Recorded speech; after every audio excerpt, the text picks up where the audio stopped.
Pasamos y conectamos con la tercera ponencia de arquitecto investigador. El título es Sociedad Cibernética y Arquitectura, del arquitecto Leandro Costa, magíster por la maestría de Proyecto Arquitectónico UBA FADU, doctorando por la UBA, investigador del Centro Poiesis UBA FADU, docente en investigación proyectual, cátedra Sarkis y profesor de la maestría de investigación proyectual del Centro Poiesis, docente de las materias de grado Proyecto Urbano y Arquitectónico de la cátedra Forma el Proyecto que dirige Javier Fernando Castro en la UBA FADU. Buenas, ¿qué tal? Bueno, gracias Abel, gracias Ale por la invitación. Soy amigo de Ale, además, tendría que haberlo puesto ahí. Amigo y compañero de Ale Abaca.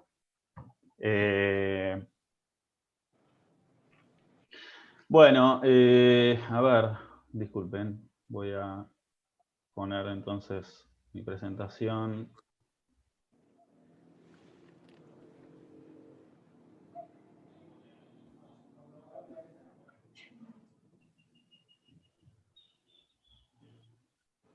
No sé si se está viendo ahí. Sí, ya se empieza a ver. Bueno. Bueno, es la primera vez que voy a hablar de esto, así que puede ser que sea un tanto caótico. Quizás no. El texto lo tengo bastante ordenadito, pero las imágenes todavía es difícil compatibilizarlas con el, o me resulta a mí difícil compatibilizarlas con el texto. Aunque en realidad el texto deviene más de las imágenes que de las lecturas, por ejemplo. O sea,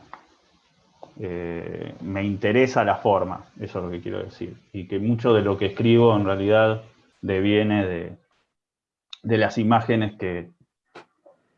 y de las ficciones, de la forma que surgen en algún momento en mi cabeza. Bueno, el título, ya Abel, vos lo presentaste. Mi ponencia es en realidad un capítulo de mi tesis que se llama, mi tesis se llama Arquitectura Infraestructural Habitacional para la Tercera y la Cuarta Revolución Industrial.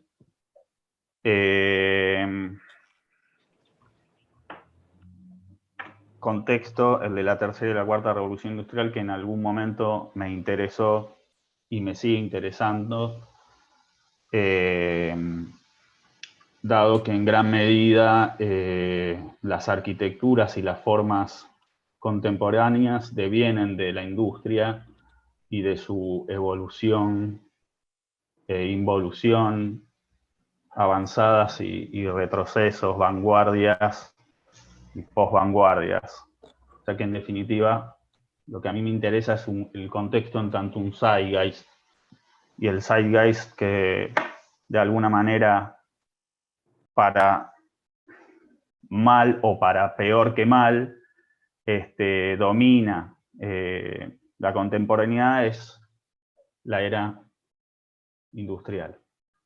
Quizás no tanto por estas pampas que no logran, y también, no sé si para bien o para mal, pero no logramos terminar de desarrollarnos industrialmente, aunque yo creo que debería ser algo esperable el poder desarrollar la industria. O sea, yo tomo posición porque Argentina sea, y Sudamérica y Latinoamérica puedan desarrollarse industrialmente, y entiendo que ese zeitgeist y esta tercera y cuarta revolución industrial en la que nos adentramos podría ser una oportunidad para desarrollar la industria en Latinoamérica.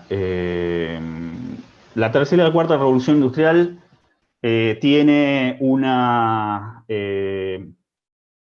topología, o responde a una tipología distinta, que es la topología de lo infraestructural. Hasta la segunda revolución industrial, en la que todavía estamos, la estructura era el canon topológico.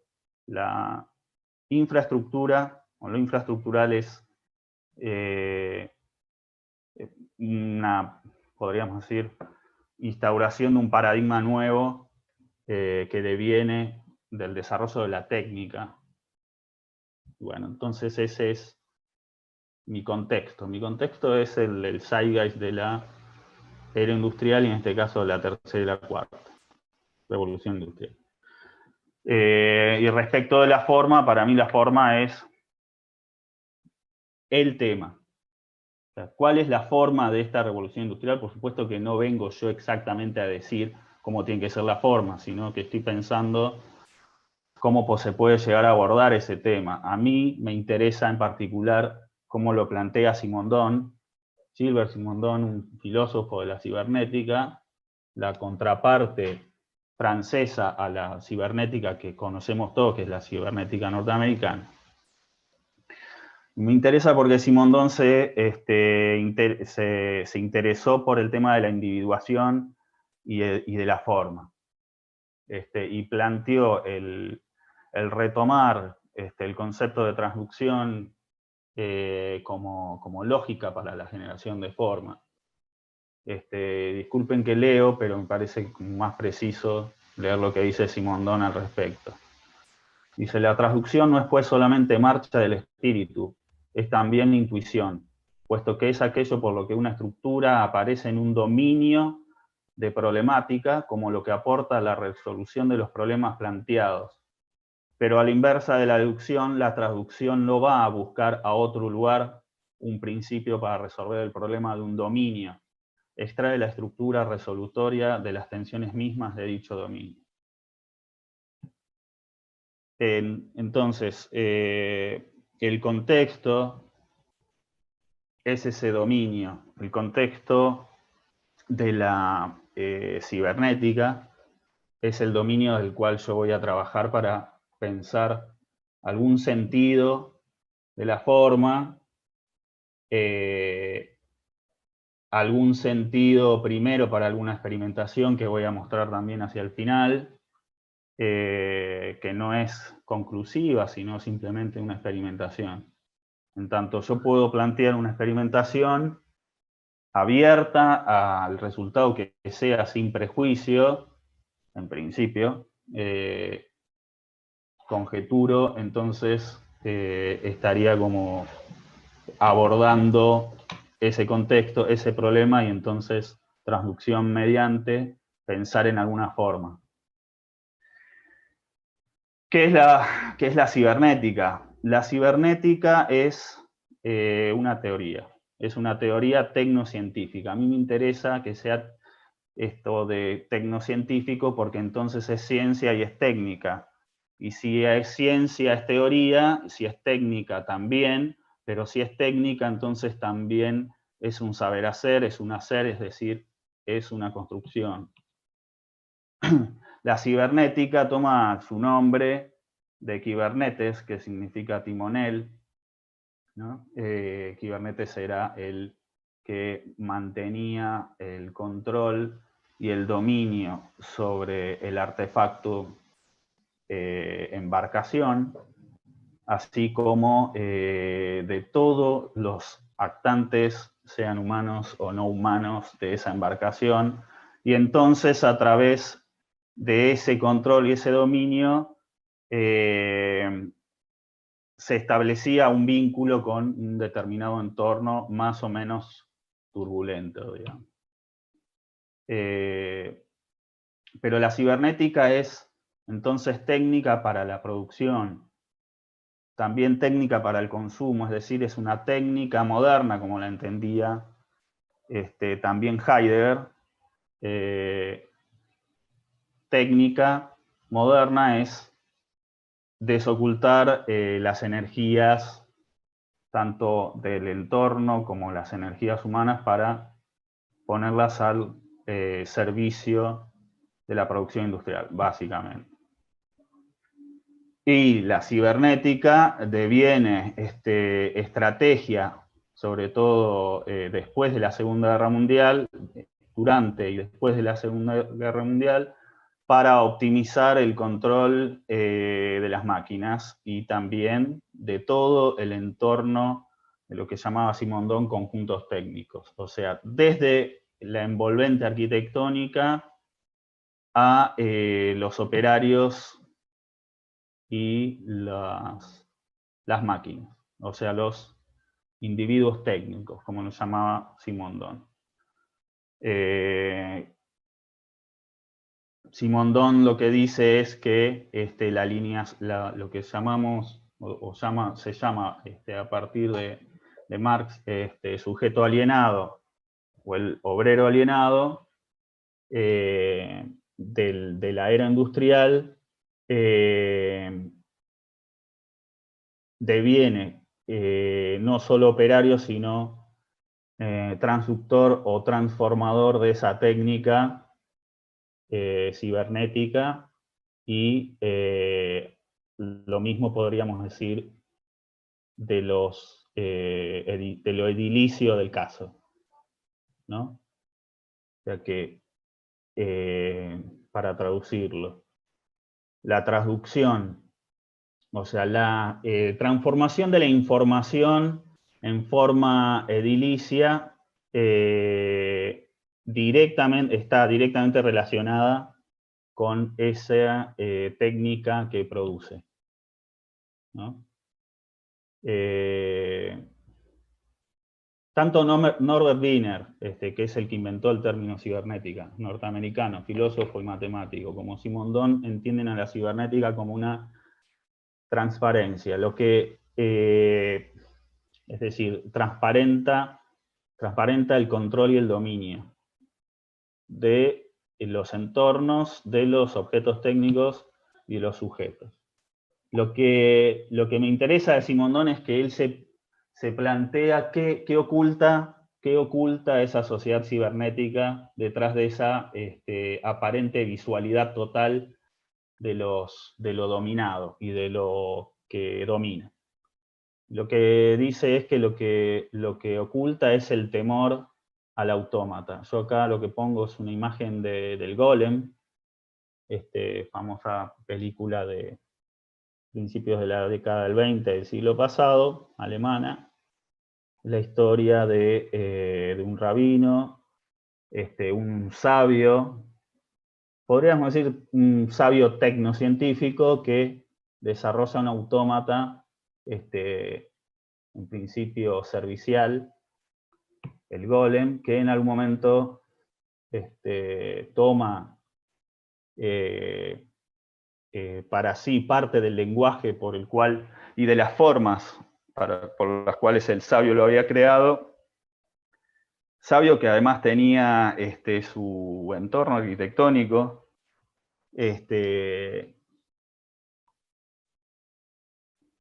entorno que informa también al sujeto autómata. Autómata, a su vez, hecho de barro, lo mismo que por lo menos en términos religiosos, su creador, ¿no? En este caso, el sabio que lo crea, es decir, que el autómata cibernético tenía el mismo origen material, podríamos decir, en términos metafóricos, poéticos, que el que lo crea. Y en esto encuentra, no exactamente en este ejemplo, pero sí en esta cuestión de lo humano, o sea, de lo que deviene del humus, de la tierra, y el humanoide, en este caso el golem, devienen hermanados y asociados a través de la materialidad y también de la forma, ¿no? En común. Lo que dice entonces Simondon es el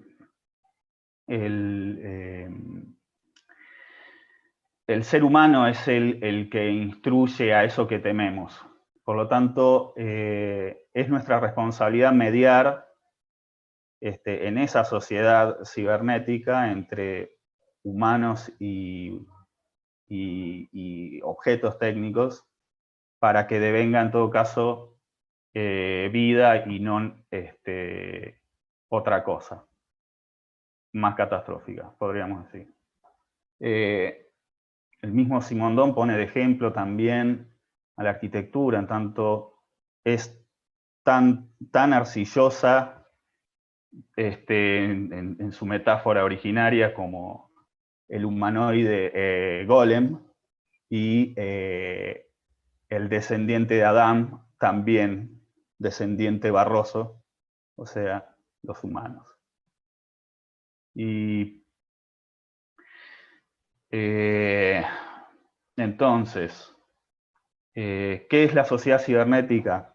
Para Simondon, que a mí me interesa cómo logra dar vuelta la situación esta del terror a lo cibernético, es el devenir de la relación entre el humano y la técnica, en tanto el humano es mediador entre todo lo que es técnico, incluyendo también la parte técnica de la arquitectura, o tectónica, como llaman algunos.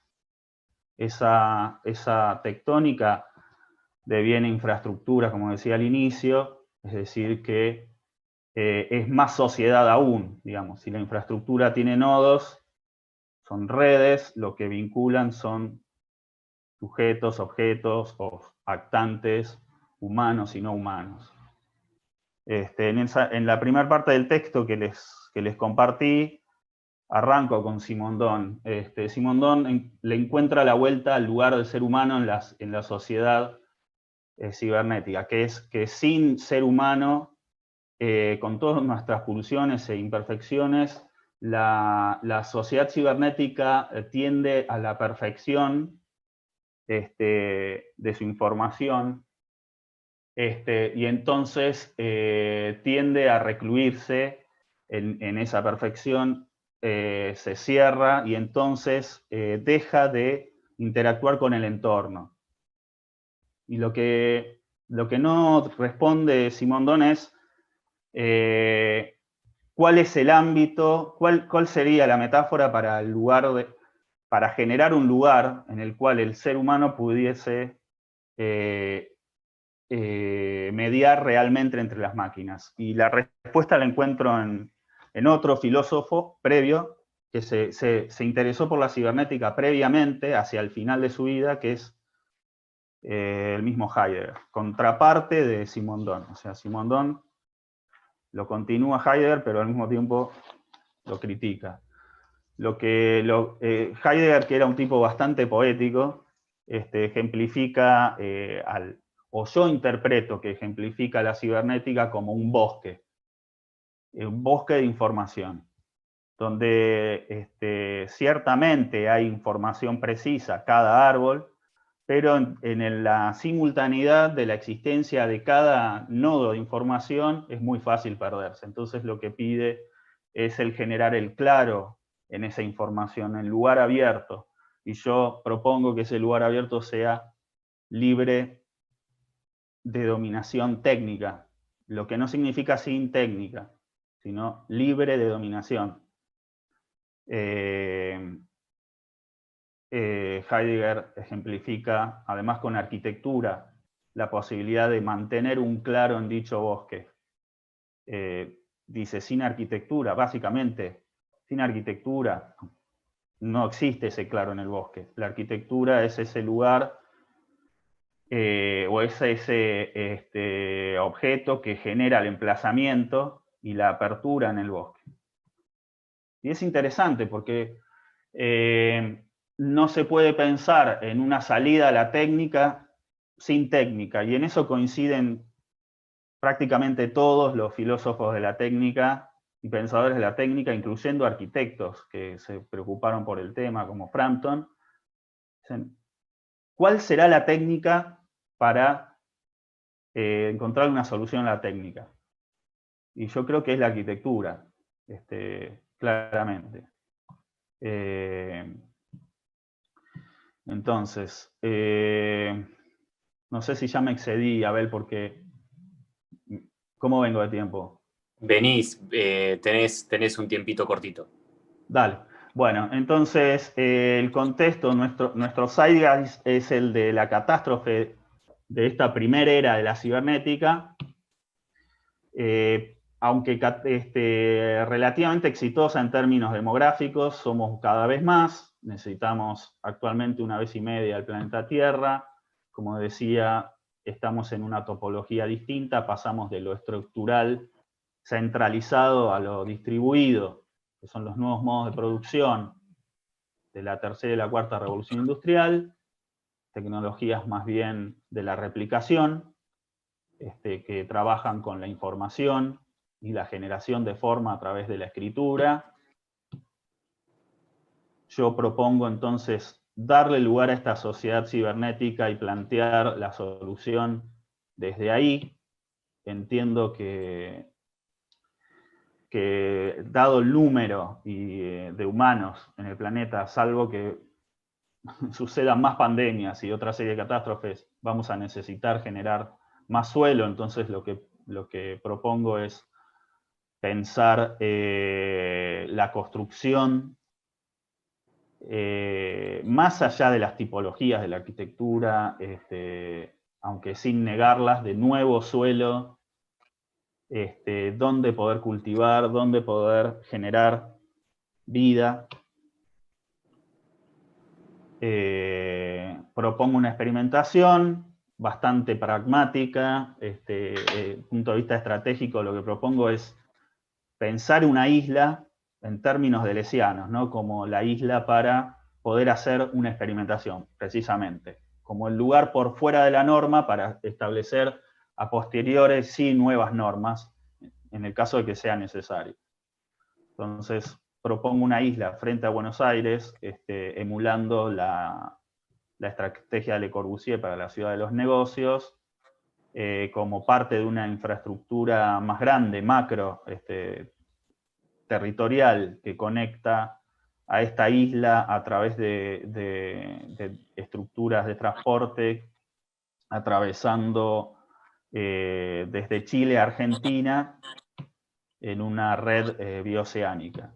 Entonces, la isla como parte de una infraestructura más grande que se replica y se puede pensar como nuevo suelo, en este caso artificial natural, ¿no? Como condición de posibilidad técnica para que crezca vida, incluso en situaciones como catastróficas, en principio, como el cambio climático, inundación de los bordes. Esto es Buenos Aires. Entonces, me imagino y genero como una ficción de unas plataformas flotantes que tienen columnas. Esas columnas contienen impresoras de dimensiones más grandes que esta. En general imprimen en formatos curvilíneos. O sea que estoy partiendo de una tecnología,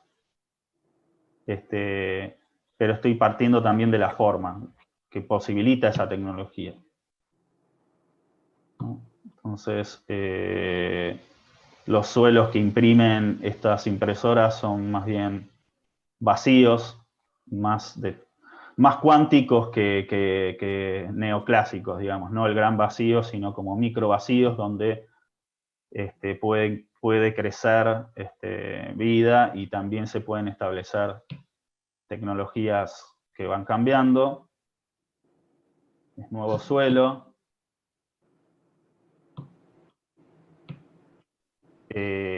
Una vez logrado como una técnica más verdadera en función de esta transducción o esta generación mediante información de la forma para esta tecnología constructiva, se puede pensar en adecuaciones de la misma a la ciudad existente, con todas las variaciones de escala que haga falta.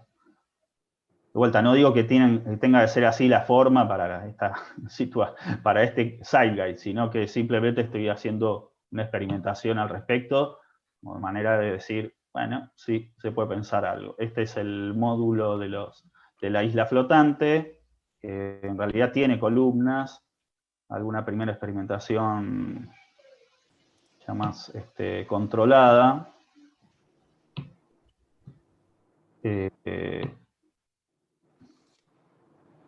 Lo que planteo además que Heidegger dice, ahí donde crece el peligro, crece también lo que salva, y salva a través de la poiesis, que es poesía, y poiesis es producción, es construcción. Puede ser la construcción de una poesía, de una música o de una arquitectura. Y si dice salvar, salvar es también el situarse por sobre, salvando aquello que está, digamos, por debajo, en este caso. Entonces me imagino como una arquitectura que permita regenerarse al planeta. Es como un nuevo suelo, pero que al mismo tiempo libera el suelo existente. Es un imaginario bastante sci-fi, digamos, que me viene desde pequeño, y ahí se mezcla lo biográfico.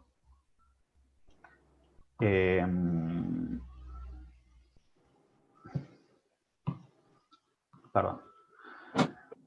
Entonces, bueno, y hasta ahí llegué. Es el capítulo 7 de mi tesis, pero tiene 12, así que el resto, cuando lo termino, se los mando. Y eso es todo.